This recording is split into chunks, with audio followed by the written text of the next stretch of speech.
Hello students, FIUGP Calicut യൂണിവേഴ്സിറ്റിയുടെ BBA second year സ്റ്റുഡൻസിൻ്റെ third semester ക്ലാസ്സാണ് നമ്മളിന്ന് ഇവിടെ എടുക്കാൻ പോകുന്നത്. നമുക്ക് 5 പേപ്പറാണ് പഠിക്കാനുള്ളത്. അതിൽ ബിസിനസ് ആൻഡ് കോപ്പറേറ്റിംഗ് റെഗുലേഷൻ എന്ന് പറയുന്ന പേപ്പറാണ് നമ്മളിന്ന് എടുക്കാൻ പോകുന്നത്.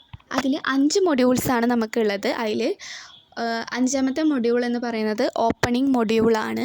ഫസ്റ്റ് മൊഡ്യൂൾ എന്താണ്? ബിസിനസ് ലോനെ കുറിച്ചിട്ടാണ് നമ്മൾ പഠിക്കുന്നത്. അതിൽ നമുക്ക് ആദ്യം ബിസിനസ് ലോയുടെ നാച്ചേഴ്സാണ് പഠിക്കാനുള്ളത്. അതിൽ നമുക്കൊരു 6 പോയിൻ്റാണ് പഠിക്കാനുള്ളത്. ആദ്യത്തെ 1ാമത്തെ പോയിൻ്റാണ് regulatory. Business law set rules and standards for the business to follow. ഒരു ബിസിനസ് ലോ എന്തൊക്കെ സെറ്റ് ചെയ്യണം? അതിൽ റൂൾസ് ആൻഡ് സ്റ്റാൻഡേർഡ്സ് വേണം. അത് ആര് ഫോളോ ചെയ്യണം? അത് ആ ബിസിനസ് ഫോളോയും ചെയ്യണം. ഒരു റൂൾസും കുറച്ച് റെഗുലേഷൻസും ഉണ്ടാക്കിയാൽ മാത്രം പോരാ, അതെന്ത് ചെയ്യണം? ആ കമ്പനീസ് ഫോളോയും കൂടിയും ചെയ്യണം. 2ാമത്തെയാണ് dynamic, that is evolves with changing business practice, technical and social needs. ഒരു ബിസിനസ്സിൽ എന്തൊക്കെ പരിണമിക്കണം? അവിടുത്തെ ബിസിനസ് പ്രാക്ടീസ് ഒക്കെ ചേഞ്ച് ചെയ്യണം. അതുപോലെ തന്നെ ടെക്നോളജി, സോഷ്യൽ നീഡ്സ് ഒക്കെ. 3ാമത്തേതാണ് protective. Business law protects rights has interest of a business consumer and shareholder. Business law എന്തൊക്കെ പ്രൊട്ടക്റ്റ് ചെയ്യണം? കസ്റ്റമറിൻ്റെയും ബിസിനസ്മാൻ്റെയും ഷെയർ ഹോൾഡേഴ്സിൻ്റെ ഒക്കെ ഇൻട്രസ്റ്റും അവരുടെ റൈറ്റും അവരുടെ അവകാശങ്ങളൊക്കെ ബിസിനസ് ലോ എന്ത് ചെയ്യണം? പ്രൊട്ടക്റ്റ് ചെയ്യണം. 4ാമത്തെ പോയിൻ്റാണ് facilitative, that is enables and facilitative business transaction, contract and relationship. Business ലോയിൽ എന്തൊക്കെ ഫെസിലിറ്റീവ് ആണ്? ട്രാൻസാക്ഷൻ, അതുപോലെ തന്നെ കോൺട്രാക്റ്റ്, റിലേഷൻഷിപ്പ് എന്നിങ്ങനത്തെ കാര്യങ്ങളൊക്കെ വേണം. 5ാമത്തെ പോയിൻ്റാണ് complex. Business law encompasses various areas such a contract, employment, intellectual property and more. ഒരു ബിസിനസ് ലോയിൽ എന്തൊക്കെ ഉൾപ്പെടണം?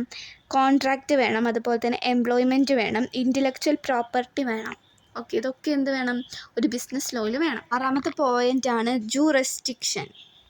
Business law various across in jurisdiction with different law and regulation applying in different region. ഒരു business law എന്തിലൂടെ പോകണം? അതിന് different ആയിട്ടുള്ള rules and regulations ഉണ്ടായിരിക്കും. എന്നാൽ ഒരു ഡിഫറെൻ്റ് ആയിട്ടുള്ള ഒരു റീജിയനിലേക്ക് പോകുന്ന സമയത്ത് അവിടുത്തെ റൂൾസും റെഗുലേഷൻസും എന്ത് ചെയ്യണം? അതും കൂടി എന്ത് ചെയ്യണം? അത് പരിഗണിക്കണം. അതാണ് 6ാമത്തെ പോയിന്റിൽ പറയുന്നത്. ഇതാണെന്ത്? നാച്ചേഴ്സ് ഓഫ് ബിസിനസ് ലോ. ഒരു ബിസിനസ് ലോയുടെ നാച്ചേഴ്സ്, ഇതൊക്കെ ഒരു ബിസിനസ് ലോ എങ്ങനെ ആയിരിക്കണം എന്നാണ് പറയുന്നത്. ഈ 6 കാര്യങ്ങളും എന്തായിരിക്കണം? ആ ബിസിനസ് ലോ എന്ത് ചെയ്യണം? പാലിക്കണം. ഓക്കെ, അടുത്തതാണ് business law also known as commercial law.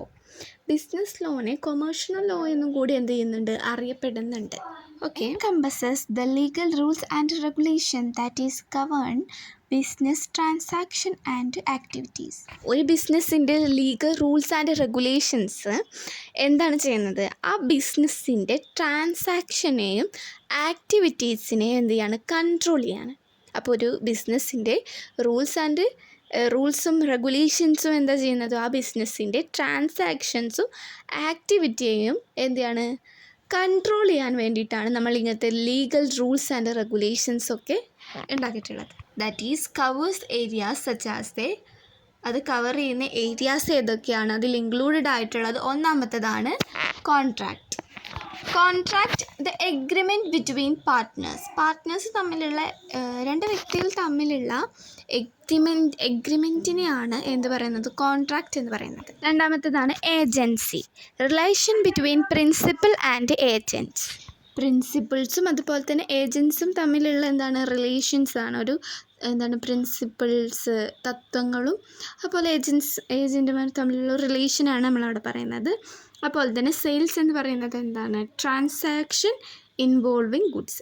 സെയിൽസിൽ transactions ആണ്, ഗുഡ്സിൻ്റെ ട്രാൻസാക്ഷൻസ് ആണ് എന്ത് ചെയ്യുന്നത്? ഇൻവോൾവ് ചെയ്യുന്നത്. 4ാമത്തെയാണ് partnership. Business structure with shared ownership. ബിസിനസ്സിൻ്റെ സ്ട്രക്ചറിൽ തന്നെ എന്തുണ്ട്? ഓണർഷിപ്പ് ഉണ്ട്. എന്ത് ഷെയർ ചെയ്യണം? ഓണർഷിപ്പ് ഷെയർ ചെയ്യണം എന്നുണ്ട്. 5ാമത്തെ പോയിൻ്റാണ് company. Cooperating governance and rules.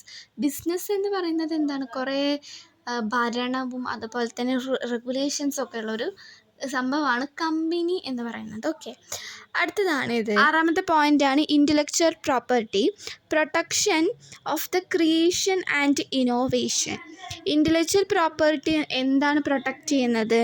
ക്രിയേഷൻസും അതുപോലെ തന്നെ ഇന്നോവേഷൻസും, പുതിയ പുതിയ തന്ത്രങ്ങളൊക്കെ എന്ത് ചെയ്യാണ്? പ്രൊട്ടക്റ്റ് ചെയ്യാണ്. 7ാമത്തെ പോയിൻ്റാണ് employment. Law governing employees relationship. Employment എന്ന പോയിന്റിൽ വരുന്നത് എന്താണ്?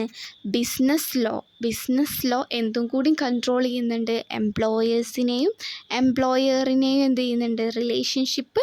അവരുടെ റിലേഷൻഷിപ്പ് എന്ത് ചെയ്യുന്നുണ്ട്? കൺട്രോൾ ചെയ്യുന്നുണ്ട്. ഒരു ബിസിനസ് ലോയുടെ മെയിൻ എയിം എന്ന് പറയുന്നത് എന്താണ്? പ്രൊമോട്ട് ചെയ്യുക, fair competition, protecting rights and facilitate commerce. Business ലോയുടെ എയിം എന്ന് പറയുമ്പോൾ നമ്മൾ പറഞ്ഞു എന്താണ്? കോമ്പറ്റീഷൻ, അതുപോലെ തന്നെ പ്രൊട്ടക്റ്റ് ചെയ്യുക, അവരുടെ അവകാശങ്ങളൊക്കെ പ്രൊട്ടക്റ്റ് ചെയ്യുക, ഫെസിലിറ്റേറ്റിംഗ് കൊമേഴ്സ്, ഇങ്ങനത്തെ കാര്യങ്ങളൊക്കെ. അടുത്തത് ഇന്ത്യൻ കോൺട്രാക്റ്റ് ആക്ടിനെ കുറിച്ചിട്ടാണ് നമ്മൾ നോക്കാൻ പോകുന്നത്. ഇത് Indian contract act 1872 is the comprehensive law governing contract in India. The key aspects including. അപ്പോൾ ഇന്ത്യൻ കോൺട്രാക്റ്റ് ആക്ട് എപ്പോഴാണ് വന്നിട്ടുള്ളത്? ഇന്ത്യൻ കോൺട്രാക്റ്റ് ആക്ട് വന്നിട്ടുള്ളത് 1872 അതിൽ വരുന്ന കുറച്ച് കീ പോയിൻറ്റ്സാണ് നമുക്ക് നോക്കാനുള്ളത്. ഇതിൻ്റെ ഈ പോയിൻറ്റ്സ് നമ്മൾ കൂടുതലായിട്ട് പഠിക്കുന്നത്. ഇപ്പോൾ നമ്മളിതിൻ്റെ പോയിൻറ്റ്സാണ് പഠിക്കുന്നത്, പക്ഷേ ഇതിൻ്റെ ഡീറ്റെയിൽ ആയിട്ട് ഓരോ പോയിൻറ്റിൻ്റെയും ഡീറ്റെയിൽ ആയിട്ട് നമ്മൾ പിന്നെ പഠിക്കുന്നുണ്ട്. 1ാമത്തെ പോയിൻ്റാണ് definition and essential of the contract. 2ാമത്തെ പോയിൻ്റാണ് ഫോർമേഷൻ ഓഫ് കോൺട്രാക്റ്റ് എന്ന് പറയുമ്പോൾ ഒരു കോൺട്രാക്റ്റ് എങ്ങനെയാണ് നമ്മൾ രൂപീകരിക്കേണ്ടത് എന്നാണ് പറയുന്നത്. ആദ്യം നമ്മൾ എന്ത് ചെയ്യണം? ഫസ്റ്റ് ഓഫറിംഗ് ആണ്. ഓഫർ ചെയ്യുക എന്ന് പറയുമ്പോൾ എന്താണ്? ഒരു വ്യക്തി മറ്റൊരു വ്യക്തിക്ക് കോൺട്രാക്റ്റ് എന്ത് ചെയ്യണം? ഓഫർ ചെയ്യണം. ആ വ്യക്തി അത് എന്ത് ചെയ്യണം? അക്സെപ്റ്റ് ചെയ്യണം. അതുപോലെ തന്നെ കൺസിഡറേഷനും കൂടി ചെയ്യണം. അങ്ങനെയാണ് അവിടെ എന്ത് രൂപപ്പെടുക? കോൺട്രാക്റ്റ് ഉണ്ടാവുക. 3ാമത്തെ പോയിൻ്റാണ് ഫ്രീ കൺസെൻറ്റ്. ഫ്രീ കൺസെൻറ്റ് എന്ന് പറഞ്ഞാൽ അയാളുടെ സ്വന്തം ഇഷ്ടപ്രകാരമാണ് എന്ത് ചെയ്യുന്നത്? കോൺട്രാക്റ്റിന് സമ്മതിക്കേണ്ടത്, അല്ലാതെ നമ്മൾ ഭീഷണിപ്പെടുത്തി. 4ാമത്തെ പോയിൻ്റാണ് capacity of contract. Capacity of contract എന്ന് പറയുമ്പോൾ എന്താണ്? നമ്മൾക്കൊരു കപ്പാസിറ്റി വേണം വെച്ചാൽ ഒരു 18 വയസ്സായ വ്യക്തിക്ക് എന്ത് ചെയ്യാൻ പറ്റുള്ളൂ? ഈ കോൺട്രാക്റ്റിലൊക്കെ എന്ത് പറ്റുക? ലീഗലി കോൺട്രാക്റ്റ് അക്സെപ്റ്റ് ചെയ്യാനും പറ്റുക. അതാണ് കപ്പാസിറ്റി എന്നിവിടെ പറയുന്നത്. 7ാമത്തെ പോയിൻ്റാണ് breach of contract and remedies. ഈ കോൺട്രാക്റ്റിൽ എന്തെങ്കിലും പ്രശ്നങ്ങൾ ഉണ്ടായാൽ നമുക്ക് എന്ത് ചെയ്യാം? ലീഗലി മൂവ് ചെയ്യാൻ പറ്റും. അതിനുള്ള റെമഡീസ് ഇവിടെ ഉണ്ട്. അതാണ് breach of contract and remedies എന്ന് പറയുന്നത്. അപ്പോൾ ഇന്ത്യൻ കോൺട്രാക്റ്റ് ആക്റ്റിലെ 7 പോയിൻറ്റ്സ് നമ്മൾ പറഞ്ഞിട്ടുണ്ട്. ഈ പോയിൻറ്റ്സ് നമുക്ക് കുറച്ചും കൂടി ഓരോ പോയിൻറ്റ്സ് എടുത്തിട്ട് അതിന് എന്താണെന്ന് കുറച്ചും കൂടി നമുക്ക് എന്ത് ചെയ്യാം? കൂടുതലായിട്ട് ഈ മൊഡ്യൂളിൽ തന്നെ പഠിക്കാനുണ്ട്. അത് നമുക്ക് അടുത്ത ക്ലാസ്സിലെടുക്കാം. ക്ലാസ് ഇഷ്ടപ്പെട്ടാൽ ലൈക്കും സബ്സ്ക്രൈബും ചെയ്യാൻ മറക്കരുത്. നോട്ട്സും കൂടിയാണ് ഞാനിവിടെ തന്നിട്ടുള്ളത്. ഓക്കെ, എനിക്കത് നോട്ട്സായിട്ടും എഴുതാം.